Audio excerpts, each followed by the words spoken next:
Hello guys, welcome to my YouTube channel. Today's my topic is directive principle of state policy. ये constitution के part 4 में आता है. DPSP emerges from article 45 of the Irish constitution. DPSP को emerge किया गया है Irish constitution के आर्टिकल 45 से. DPSP imposes a duty upon the state not only to protect and acknowledge the fundamental right of the individual but also to achieve social economic goals. DPSP state के ऊपर एक duty impose करता है कि वो सिर्फ fundamental right को ही protect नहीं करेगा किसी इंडिविजुअल के, but also achieve the social economic goals. वो सोशल इकोनॉमिक गोल्स को भी अचीव करेगा. ये आर्टिकल 36 से लेके 51 तक आते हैं. आर्टिकल 36 डेफिनेशन को दिखाता है. The state include the government and parliament of India and the government and the legislature of each of the state and all local or other authorities within the territory of India or under the control of the government of India. Article 37 the directive principles shall not be enforceable by any court. जो directive principles हैं वे court के द्वारा enforceable नहीं होते. It shall be the duty of the state to apply them in making laws. ये duty होती है स्टेट की कि वो लॉज को बनाते हुए इन्हें अप्लाई करें. Article 38 the state shall promote the welfare of the people. जो स्टेट है वो लोगों के वेलफेयर को प्रोमोट करेगा. Article 39 the state shell providing N adequate means of livelihood for all citizens, equal pay for equal work for man and women.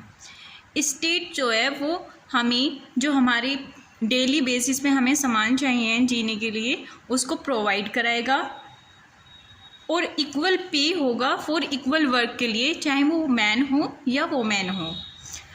Article 39 का ए The state shall provide free legal aids to ensure that opportunities for securing justice and available to all citizens. State जो है वो free legal ads को provide कराएगा और ये ensure करेगा कि हमें इक्वल जस्टिस मिले और इक्वल अपॉर्चुनिटीज़ मिले. Article 40 the state shall take steps to organise village panchayat. Article 40 में स्टेट जो है वो एक स्टेप उठाएगा और विलेज पंचायत को ऑर्गेनाइज करेगा. Article 41 the state shall securing the right to work, to education, to public assistance in cases of unemployment, old age, sickness and disablement and in other cases of undeserved want. Article 41 में state हमारे right to work को secure करेगा और हमें education देगा and public assistant को भी provide कराएगा. किस केसेस में?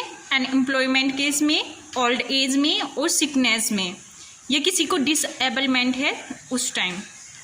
Article 42 the state shell make provisions for securing just and human condition of work and maternity relief.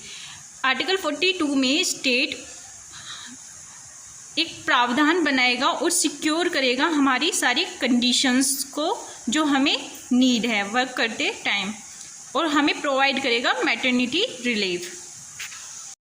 Article 43 also places upon the state the responsibility of promoting cottage industries and the federal government.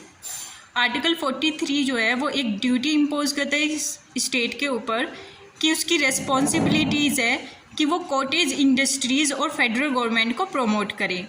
Example के तौर पे the promotion of khadi and handloom etcetera.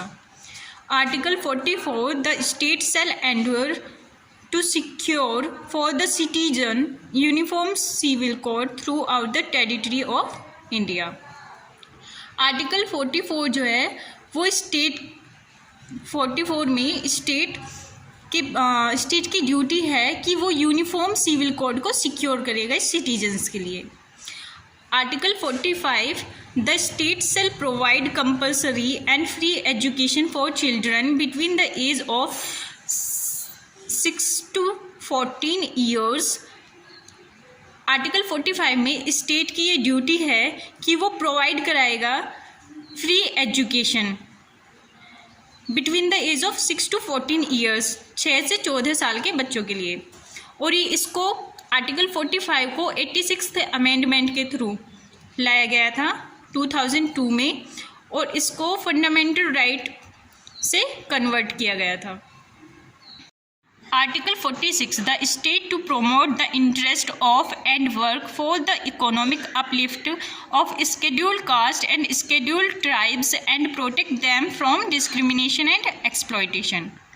Article 46 में state scheduled caste और scheduled tribe के interest को promote करेगा और उनको प्रोटेक्ट करेगा भेदभाव से, किसी भी चीज़ का उनको भेदभाव से प्रोटेक्ट करेगा।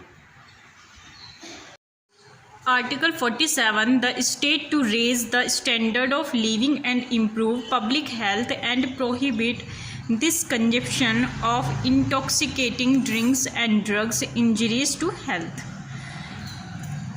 स्टेट जो है वो हमारे लिविंग स्टैंडर्ड को रेज करता है और हमारी पब्लिक हेल्थ को इम्प्रूव करता है, और जो इंटॉक्सिकेटिंग ड्रिंक्स होती है या ड्रग्स होते हैं उनको प्रोहिबिट करता है, जिससे वो हमारी हेल्थ को कोई इंजरी ना कर सके। Article 48 the state to organise agriculture and animal husbandry on modern and scientific lines by improving breeds and prohibiting slaughter of cattle. Article 48 में स्टेट एग्रीकल्चर और एनिमल हस्बेंड्री को ऑर्गेनाइज करता है और उसको साइंटिफिक तरीके से ऑर्गेनाइज करता है बाय इम्प्रूविंग ब्रीड्स को इम्प्रूव करते द्वारा, and prohibit slaughter of cattle, और जो मतलब कि कैटल्स होते हैं उनको काटने पीटने से रोकता है। Article 49 the state to ensure the preservation of monuments and objects national importance. Article 49 में स्टेट जो है ये इंश्योर करता है जो हमारे मॉन्यूमेंट्स हैं या ऑब्जेक्ट नेशनल ऑब्जेक्ट हैं वे प्रोटेक्टेड हैं या नहीं, उनको सिक्योर करता है। Article 50 the state to ensure the separation of judiciary from executive in public services. Article 50 में स्टेट जो है ये इंश्योर करता है कि जो जुडिशरी है वो हमारी एग्जीक्यूटिव से सेपरेट होनी चाहिए पब्लिक सर्विसेज में, in order to ensure judicial independence, जिससे हमारी जुडिशरी जो है वो इंडिपेंडेंट रह सके किसी भी ऑर्डर को लेने के लिए। Article 51 the state shall promote international peace and security. Article 51 में स्टेट जो है वो प्रोमोट करेगा इंटरनेशनल पीस को और सिक्योरिटीज़ को, encourages settlement of international dispute by arbitration, और एनकरेज करेगा कि जो हमारे इंटरनेशनल डिस्प्यूट है, विवाद हैं, उनको सेटल किया जाए आर्बिट्रेशन के द्वारा। गाइज, अगर आपको मेरी वीडियोस अच्छी लगती हैं then please like and subscribe my YouTube channel. Thank you guys.